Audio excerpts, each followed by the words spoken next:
Well, good morning, folks. This is CVS stock today, and as we can see here, there is an bearish engulfing pattern right here, and so we're expecting it to come test this 65 level here, and if it doesn't hold, the next level is around 60, and then after that, the next level is right here. But if we draw a trend line here, this is likely to come and retest this level before it will probably resume upstairs.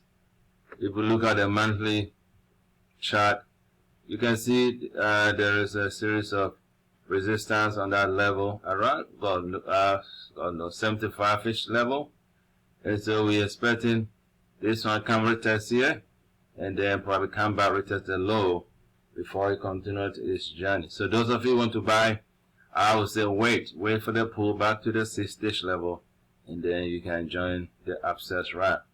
I hope this helps. Thanks for watching. I'll see you next time.